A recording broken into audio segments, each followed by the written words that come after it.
very fortunate to interview him today. Hi, Rob. How are you? I'm doing great, Shinny. Thank you so much for having me on. It was so much fun hanging out with you at Squad Up Summit a few weeks ago. Loved it. It was so fun, especially the late night conversation. I get to pull you aside, ask you a couple high level, complicated questions. I always enjoy our talk together because when people are doing deal on a higher level, we ask more pointed questions, you share our struggle. That's very valuable to me. So thank you for joining. So without further ado, I think today what we're gonna have you talk about. These options. That's right. Lease option. I'm very excited, especially right now. A lot of people are having some housing crisis, affordability is an issue, and I know you've been buying a lot of creative deal in Oregon, right? Yes, yes. All my stuff's out here in Oregon and Washington. So I have a one-off in Louisiana, but I want to get rid of that one. Yeah, well, same here. I'm contemplating tighten up my portfolio a little bit, just keep them local. That's always better. You have better control, better team to work on it. So lease option. So maybe explain to us what is the lease option exactly? A lot of times people refer to it as rent to own or lease with an option to purchase. They're basically the same thing. There's a couple different ways you can do them. You can do them with land contracts or executory contracts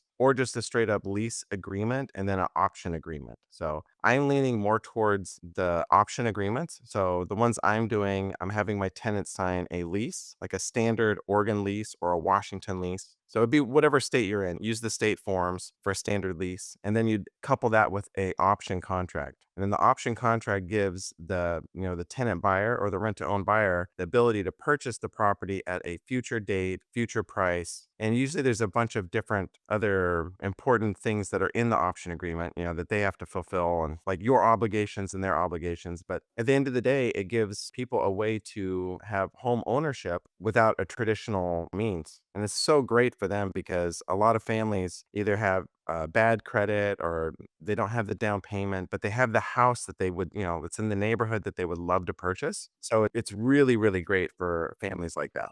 Wow, you just tapped so many good points. I don't even know where to start. So in the beginning, you talked about lease option, rent to own, right? I think we're very familiar with that term. Basically, you kind of stepping in as a tenant, you rent it for a period of time, then you purchase the same house you've been living for the past, a year or two. What would you say that the benefit in terms of you're talking about purchasing in the future price, right? Do you kind of price that based on the market? I assume that a lot of negotiations done upfront, right? You're renting them at this price. You're purchasing at this price in the future year, right? What does that look like timeline-wise when you calculate it? So on the investor end of it, what we like to do is mark our lease options up by 5% per year. So if we're selling something in 3 years, most commonly it's like a 3-year option, but some people do a 5-year, some people do a 7-year, and we're typically marking it up about 5% per year. And the reason we use 5% is that's kind of the national average on appreciation. But the thing is, each market is different. Like in Oregon, we've had a lot of appreciation over the last 20 years. So our appreciation rate's a little bit higher. So that's a selling point when we're telling like a lease option tenant, like, hey, we're gonna mark the house up 5% per year, but in this area, it's closer to 6 to 8% is on average. You're creating kind of a delta or spread for them Right. in So you're there. coming on top, right? So the Yeah. appreciation will compensate, overcompensate the price. Yeah. And it's great for the investor because you're locking in your profit. So that's one of the biggest things with like when you're selling this way, you're already locking in 5, 10, 15% margin on it. So even if you sell it close to what those numbers are and you're buying close to market rates now, you're still building in a profit. So you're benefiting from it. The advantage to, especially when you're purchasing these like how we're doing it, subject to or creative finance, we're able to lock in like low interest rates because that's the whole reason why this works. Yeah. For them because I think nowadays, what was the interest look like 6.5, 7%, and a lot of your tenant probably have like no or low credit, right? Would you say what describe your perfect lease buyer? Yeah, the perfect one either has a job where they're getting paid cash or some way undocumented income. So a lot of tenants purchase this way. Yeah, construction workers or think of anybody that gets paid in cash or doesn't have all their declared income because when they go to apply for a loan, the the mortgage loan officer goes, "How can you afford a $3,000 a month payment when you only make 3,000 a month?" Like that doesn't they don't hit the criteria. So, but they have all this cash or other sources of income. I have a tenant, it's funny that he come to me, same thing. I pull his credit, there's no credit. But he's like, yeah, I have savings. So I said, all right, show me your bank accounts. He always actually print out like show me like, oh, his phone. log it in. There you go. That's my saving. All right, you're done. I don't need to check your W-2 or anything because a lot of these self-employed people, they're also very savvy, right? They make a lot of income, but there's a lot of write-off. So on the book, okay money, but they actually save a lot of cash. So would you ask them to put in like a large down payment? How would you? Because I'm thinking you're gonna log into the future price, right? They have to get you some sort of consideration. That's Yeah, exactly. Exactly. So what we do is that we have two different levers. So as an investor, we have like three ways that we make money on these. One is the option fee up front, or we don't like to call it down payment because that infers ownership. So option fee is one way we make money. Cash flow on the spread between what our mortgage payment is and what the rent rate is, and then of course the purchase price. So usually the only two levers I like to pull, usually the purchase price is one of those ones where you don't really need to negotiate that one as much. So you just set the future price. And then for me, it's about the option fee. So, like for example, the one I just did in Salem, Oregon, my underlying payment's $3,000 a month. So it's a really expensive house, like a newer house. And I first set it out as I wanted $3,700 a month for the rent rate, and I set the option fee at $7,500. So I went ahead and set option fee lower, but set the rent rate higher. So I was going to make $700 a month on the cash flow, and I was okay with taking a smaller option fee. But it's somebody else, they came in and said, "Hey, we want a lower rent rate." I said, "We can do that, but we need a higher option fee." So we moved their option fee up to 15,000 and we settled on a rent rate of 3,000. would you have like a minimum? Because I'm thinking like option fees is also non-refundable, right? It's kind Yeah, of it's non-refundable, but yeah. to offset your risk, right? Because I think from the landlord's perspective, once people move in, what if they cannot fulfill their commitment to exercise this option? What would that look like down the road? Yeah. Yeah. So if they don't exercise their option, and when we sign lease agreements, we sign them for 12 months. And the reason we do 12 months is we're going to renew it. We explain that in the contract. We're going to renew you if it's a 3-year option. Every year we'll renew the lease. Same terms, but we don't want to extend past the 12-month lease because it's harder to evict. Let's say they stop making their rent payment, then we have to evict them and start the whole process over again. So that's the risk that they take, is that they can't make the payments, then they're going to default, they lose their option fee, and then as the landlord or the owner, we're just going to evict them and we're going to go put it back out on the market and get another lease option tenant. I see. So then your carrying cost, well, the cost to kind of turn around, and you have to factor in, imagine, get the house back on market, right? There is some time delay. You might lose rent during those time. You have to advertise it, and you might have to fix up the house a little bit if they left in a bad condition, right? You might have to factor in the eviction, right? Possible legal fee they decide not to pay and not to move, then you have to get them out of there. So what's the price that look like in Oregon market? Is that how you use to kind of decide what's your minimum option fee? So in case, you have to get them out, then you have that option fee to cover that. Yeah, the minimum I would take is 7,500. 7,500 is kind of the bottom end of that because it does, like, for this in this case, my with my rent payment being, or my mortgage payment being 3,000 a month. If things do go bad and it takes me 3 months to get them out, I'm gonna have $9,000 in money that went out the door. So that 7,500 gets ate up pretty quick in that situation. And doing an eviction here in Oregon, we're paying anywhere from 1,500 to 3,000 in legal fees. That's like the average. If they really fight it and we have to, our attorney has to show up at court, get all those different appointments, and they push it out. It's different if they just don't show up at the first one. It's a default and it goes really quick and doesn't cost that much. But They yeah, got so your like, time. yeah, the risk to the investors is, it's substantial, especially if you have a higher payment. So like in this case, I probably would have wanted a higher option fee as a starter fee, just because the mortgage payment's so high. But then again, this is the other problem you run into, is that it's really hard finding somebody that can afford 3,000 a month. Like that's a hefty payment. That's more than my mortgage payment. So when I see that, I'm like, and I know what I make, and I'm like, I don't want payment that high. It's too much. I know nowadays it's so expensive to buy a house, and I look at my house like, oh my God, like I bought it like only a couple years ago. Now I wouldn't pay this price to move into this house, to be honest. It's like well, it's great now. I have a better value when I sell this house, but like just imagine how people are trying to get into this market to try to buy into this neighborhood. They have to come up that amount of money. It's just mind-boggling to me. That sounds great because then you can get a non-refundable option fee to offset your risk, and then you became a more or less like locking your rental profit for a longer term because they kind of invested in this their house, they're moving in, so they're gonna get a better care of the property, right? So, what would you say if you want to summarize all the benefits for you as a landlord? Do you put in any term in there that you don't worry about the toilet leak anymore?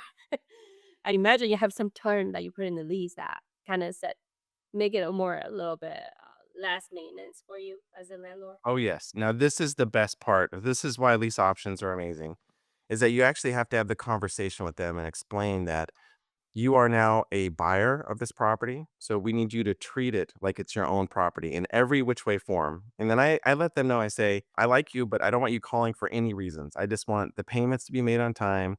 I want you to take care of the property. All maintenance items, it's in our contract, are on the tenant. So all maintenance items are on the tenant. So we write the Doesn't matter contract that how way. old And we also explain too, like if you have a big ticket item, let's say that the furnace goes out and you can't afford it, we actually will come in and take care of the repair, and then we'll add the cost of that to the end of the purchase price. So the purchase price just increases because we want to maintain the property on a high level. So like furnaces, or if they had like a plumbing issue or something weird happened where they needed a new roof. I mean, the odds of needing a new roof are very, very slim, but I mean, 'cause you kind of know that going into it. But like a sewer line, something like that, something major to the property that's going to affect the safety and the ability to live in the property, health and safety, those are big things. So we want to make sure that stuff's handled. But if they can't do it, we don't consider that a violation of their option agreement. It's just a case of like, okay, if you can't ultimately do it, we will step in and take care of it and add it to the purchase price. We actually add a margin to it as well. So, and they know that going into it. So like the example I use is like a furnace. Let's say the furnace went out and it's $5,000. We're going to pay the $5,000. We're also going to add 50% to that. So now that charge is $7,500 because it's added to the purchase price. What So like 50%? I think the biggest reason why we settled on 50% is, let's say something happens in the first 6 months after they move in, and you're going to put that money up now and you're not going to get it back for 3 years. So there's a cost of, using money. So we want to put a little bit of pressure on the tenant buyer to go, do I really want my landlord to? Or I would just take it. Yeah, you wanna encourage them to do it. So that's ultimately we want them doing everything.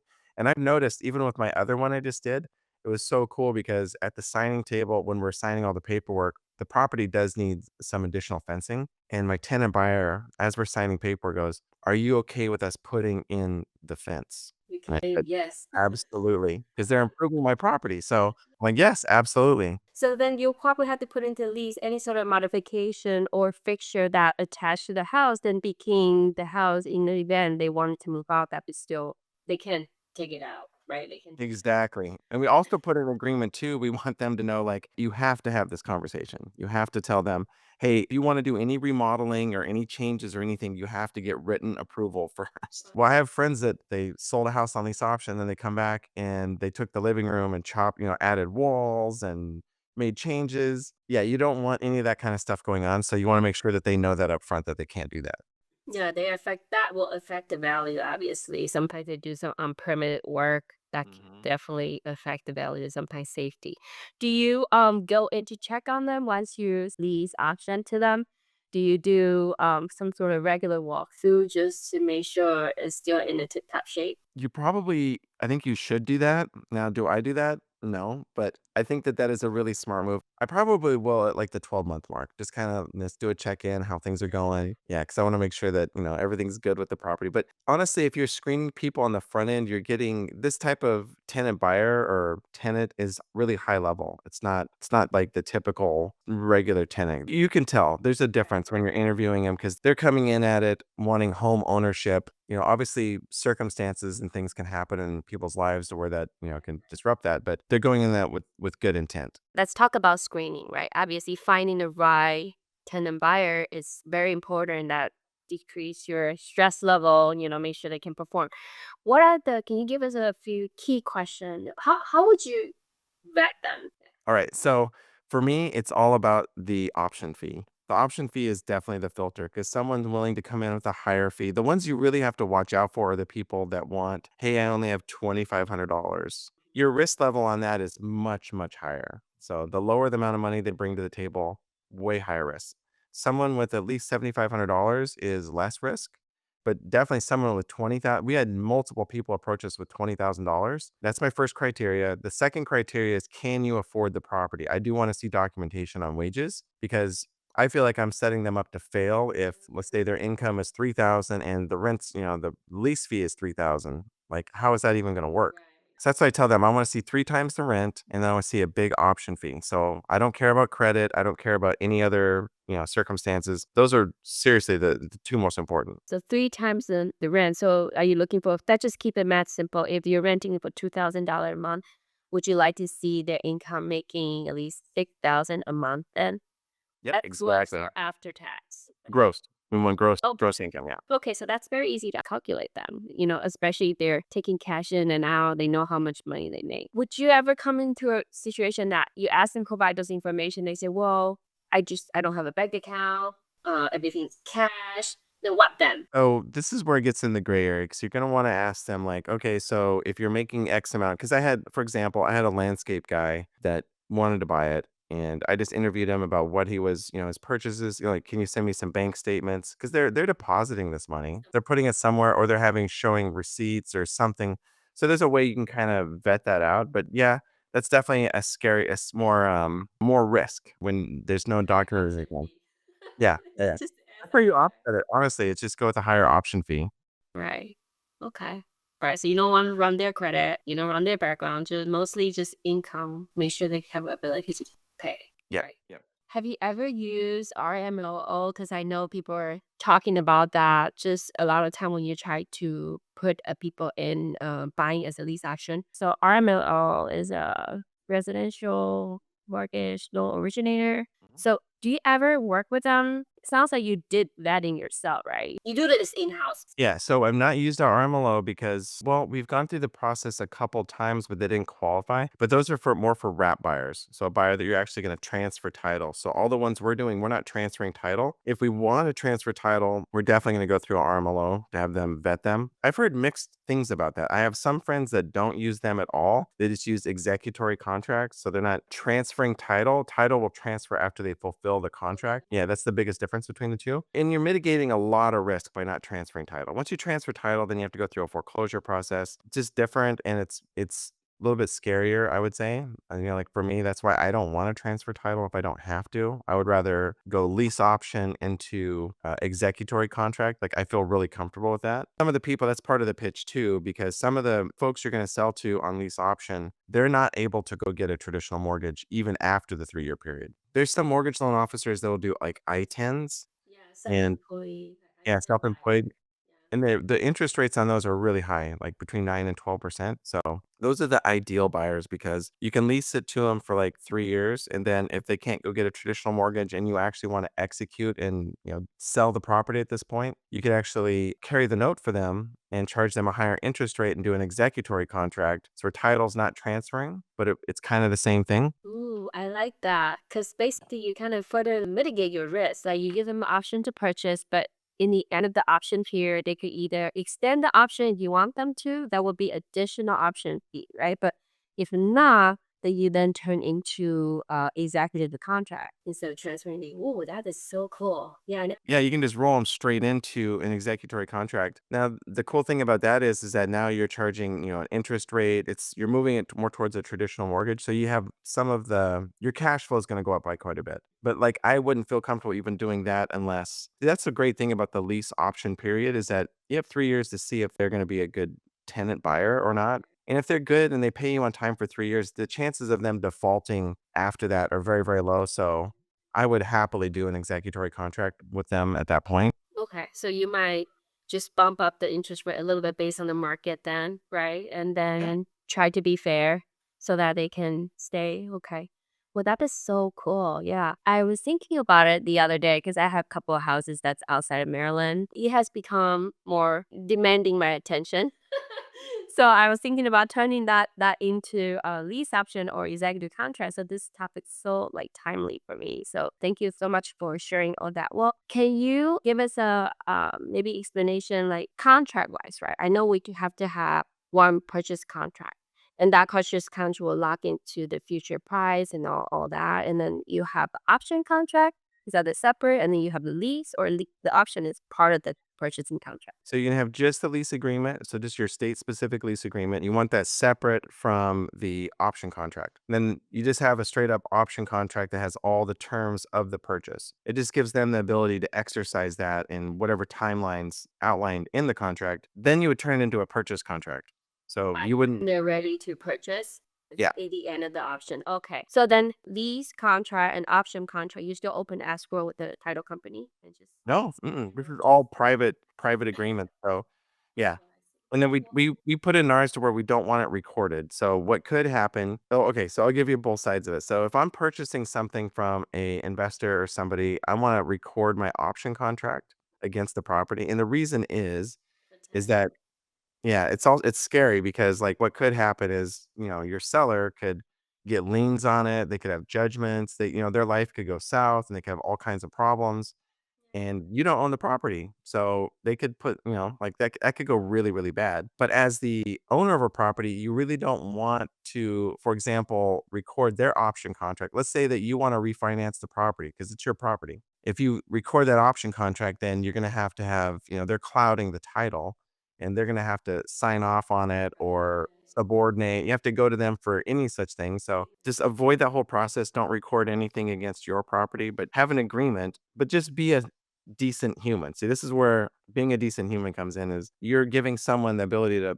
purchase this. You have to clear title for them if they want to exercise it. So you want to, keep that Full simple. title report. So you Yeah. yourself full title report, sure, can then clean title. So you don't record it, but do you put anything in the record? So like something like memorandum of interest, so in case people know, or if they Yeah. try to put the names on it. Yeah, so if I'm selling on lease option, then I'm not letting anybody record anything against the property. So it'll just be an option agreement. It says that actually in our paperwork that this can't be recorded against the property. It's just a private agreement. If you're buying something though, you're gonna want to put a memorandum on it. I guess that's a tip. So that's one thing you'd want to push for. Right, because you have them sign, well, you cannot record it, but what if they go around you and record it? There's no way for you to realize that. So I've seen some savvy investors, instead of putting an option contract on, they'll put in something like memorandum of interest, basically just tell the whole world you had interest in this property. So if they even try to go behind you to record something behind your back, even though they signed something that they shouldn't, then you get a notification. I don't know if that would be something that you would consider. Yeah, I probably would check because PropStream will show and different sources will show what stuff's recorded, but I don't think it shows memorandums actually now that I think about it. Yeah, you'd probably have to get a title report. So yeah, it's To pull, yeah. a little scary. Well, that's just tell you how important to find the right person and, just try to do good business and you don't have to worry about too much about people trying to screw you over. You're trying to take advantage of them, right? Exactly. Yeah. Well, any final thought, any question I haven't asked? You've brought so much knowledge for us already. Yeah, there is some extra stuff. Like finding these option tenants is very, very difficult. Everybody that I've talked to, and we did the same thing. We use Facebook Marketplace. So that's like the number one source to find lease option buyers or rent to own buyers. So I would say if you're new and wanting to get started in this space, source your people there. Also, building a website in a CRM. I think are really, really important so that you can direct people to a website so they can actually see your listing or see your properties that you have on there that are available. And then having a good CRM to where once you do collect these tenant buyers, you can keep marketing to them. Well, let us know what's your buy box then. Like, what are you looking for? Yeah, Oregon and Washington. So primarily Salem, Portland, and Vancouver, Washington. Those are the three markets that I'm, actively buying in. And we're just looking for anything that's got a low, if the rent rate and the mortgage are roughly the same, that's our buy box. So we can get into for a low entry fee. This last one I did was a home run. I got into it for like 22,000 on a brand new house that's worth around 500,000. So like all in, like cash to the seller, cash to the wholesaler, closing costs, mortgage payments. And then I went around and got $15,000 from the lease option tenant. So, like I'm only $7,000 into the deal. Okay. Yeah. So that's our perfect one. Like find me those deals. Those are the ones I want. All right. Well, thank you so much. We're definitely gonna put the link down at the bottom so people can reach on to you. So thank you so much, Rob, for sharing all those, knowledge bars today. I'm so happy to call you as my primary and, looking forward to next year. Bonus call. I'll see you in June. Yes, I can't wait for Monterey. We're gonna have so much fun.